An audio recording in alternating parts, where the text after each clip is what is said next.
So we're really excited about Anne Bach and the performance we're going to do of this brand new piece that we've commissioned from you, First Light at Uluru, which had its original incarnation as a saxophone orchestra piece. And I was so taken with it when I heard it. I thought, wow, this would work really great for wind band. And I was wondering if you would be willing to set it for the Wind Symphony. And you were really open to the idea, which we really appreciate. Anne Bach is the Australian National Band and Orchestra Clinic, and it happens every other year, and it hasn't been hosted in Sydney for many decades, so we're really excited. It's going to bring top directors at all levels from throughout the country, and then some guest artists from around the world. So we're going to have a great audience, international audience, for this brand new piece. We're so excited about it. Oh, it's my pleasure to write a piece for the Anne Bach Festival. The great thing about the piece is that initially it was conceived as a saxophone orchestra piece, right. And that's actually what you saw the Sydney Conservatorium Saxophone Orchestra play, the saxophone orchestra version conducted by Michael Duke. And then when you asked me to if I could arrange it, I thought, okay. And then because it's Wind Symphony and because I'm a saxophonist, I sort of really understood, I straight away sort of knew how it could actually be readapted for the Wind Symphony, because when you actually rearrange something, it's not simply to arrange something, and that's something that we need to remember. It's actually, there's a form of recomposing involved to actually make it work.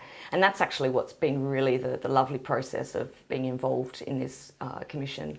And thanks to the Sydney Conservatorium of Music and you and Matt Close, who's actually co-commissioned the work. It's actually come to light, so it's fantastic that it's being produced that way. And Matt and I are really thrilled that it's actually taken on a life of its own to become its own entity. It's not simply just, as you said, a reworking of the original, but it's become something entirely different in a way. Yeah, and that was my aim, because it's not...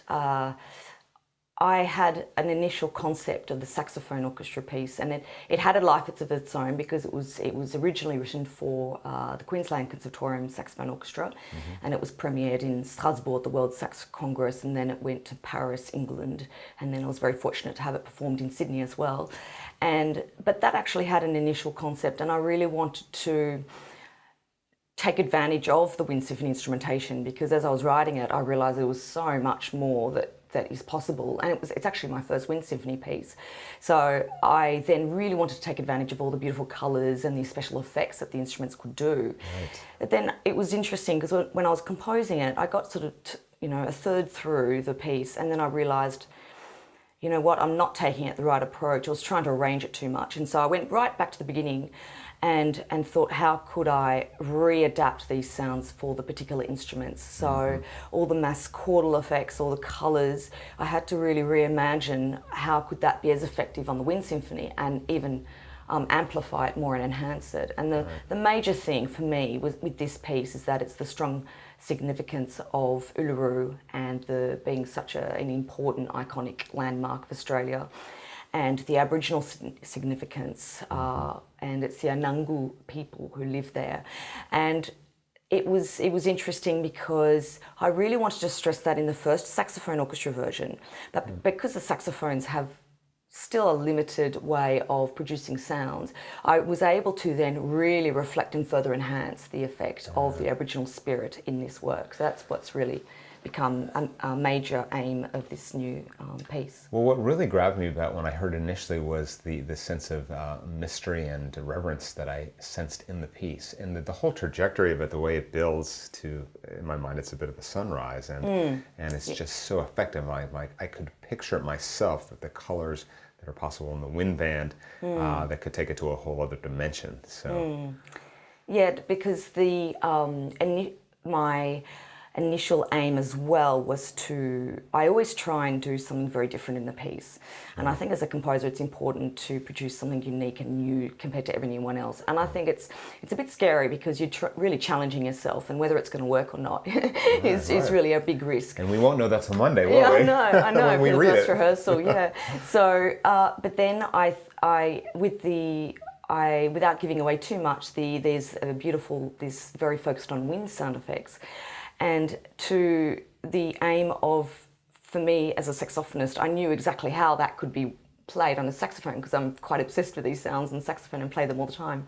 But then to try and adapt it from piccolo right through to tuba, Right. that was another thing. And Well, you've done your homework, because I know you've met with faculty and then I met students. with the whole faculty, and they've been really amazing and helped me out and just checked the actual sounds work. So and I was very, very impressed by the tuba air sound effects. I There's a lot of hot air in a tuba.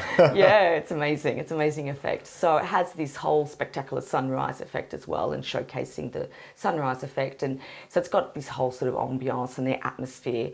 And fortunately, we've got so many players involved in it now. It's becoming a huge thing. So the initial massive wind that I wanted to create, which was limited with the saxophonist, because I had, first of all, it was 30 saxophonists in the world premiere, but now we're going to have probably, 80 or so involved. Yeah, right. So it's going to really be incredibly, And I visited Uluru last year, and I remember the sound of the wind was quite striking. So I think it's going to capture it really, really nicely.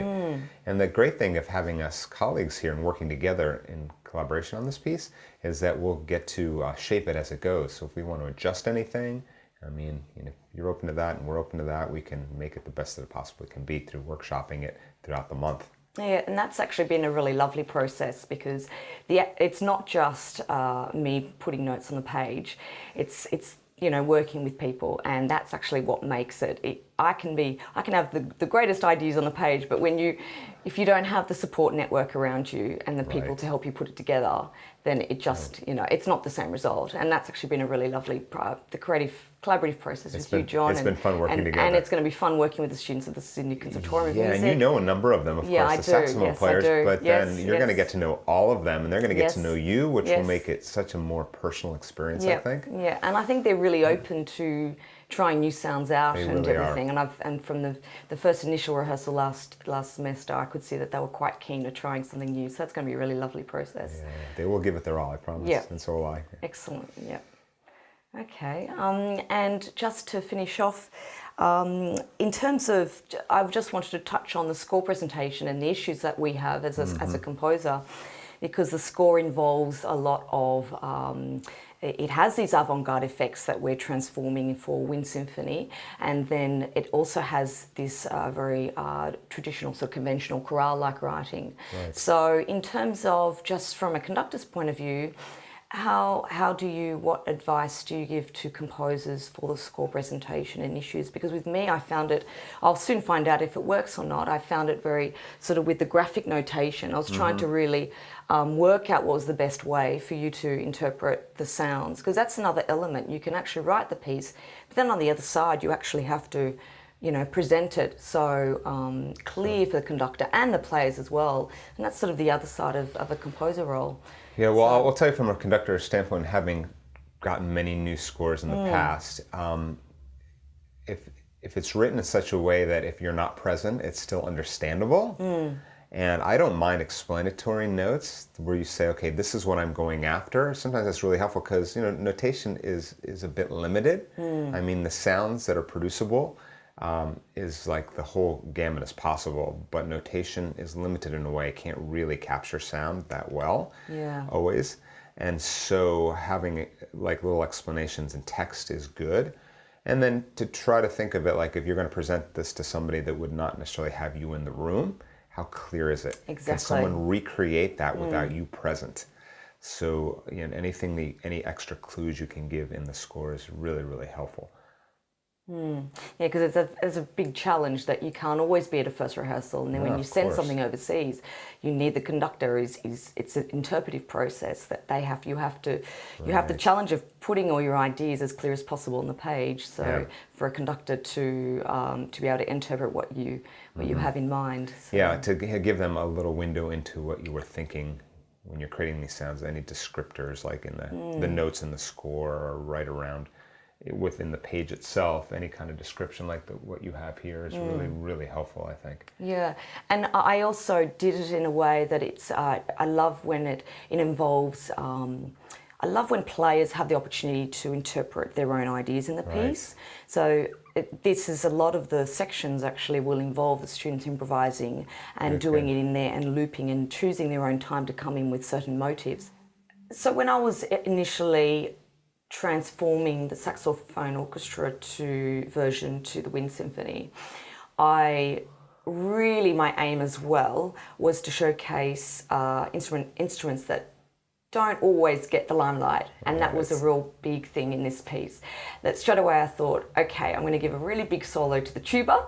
Nice. That's not always given. I'm going to give a really big solo to the euphonium player, and I love brass in general. I love the sort of the mass and the sort of the intensity, so that they're very much a huge showcase. And I also went into all the different beautiful sounds that they can make with all the different variety of mutes. Yeah. And the special thing was to highlight and to reflect the didgeridoo-like sounds that the didgeridoo plays a very particular deep, resonant vibrato effect through the didgeridoo, and initially the sounds of the vibrato effects that I produced in the saxophone orchestra version, we actually bend and do a vibrato effect in the saxophone to produce these sounds. And so it's a sound that I love doing on the saxophone. I find it very mesmerizing, and when I just want a bit of time out, I just jump on the saxophone and do these special effects. And so the very first big moment of the piece is when the tuba comes in with this didgeridoo-like a vibrato effect. And I've chosen a very, very low note for the tuba, but it's actually on purpose because it's to really reflect this, to symbolise the Aboriginal, the Indigenous people and the spiritual landmark that the piece is inspired by. And then as it progresses, so that's a very important part in the piece, because initially, without giving away too much, the only first pitch of the piece comes in roughly around the 1.5 to 2 minute mark. So it's a very significant point of the piece. And then as it evolves, we have all these beautiful solos that emerge, and then all the lyrical nature of the instruments. And I really wanted to showcase all the instruments. Everyone has a big go of quite an important solo, and no one can hide, and everyone is really exposed and showcases their beautiful colours of what their instruments can do. Yeah. Yeah, and then we have this other side to it, that this very this totally different compositional method that I've used, a fusion of all of them coming together, and they're doing all this looped and improvised ideas through the piece. Creating amazing textures. Yeah. So there's a completely opposite method and how I've approached the massive sound, and that also has a different method in this piece compared to the original version for saxophones, because I had the opportunity with tuba and euphonium and muted trumpets, and I had to completely expand all the chords, and then I could really double up, triple all the layered effects. It's just incredible. And then we do have an amazing amount of players that are involved, helping out without giving too much, all these special percussion effects as well, which will just create a whole new illuminating bell-like effect in those sections.